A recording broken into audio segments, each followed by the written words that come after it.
好，今日我嚟到咧呢度咧就係史家堡一間燒臘鋪，佢個名咧就叫做三和。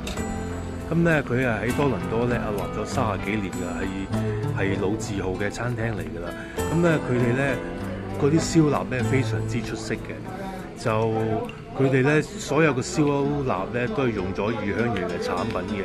譬如依家呢個燒臘啦，你睇下啲燒臘幾靚幾大隻。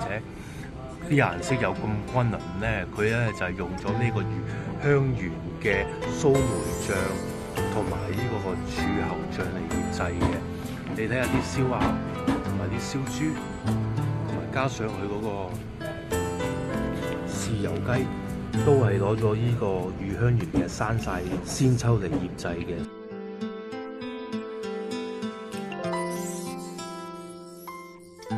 點滴精華盡在此家，月香園。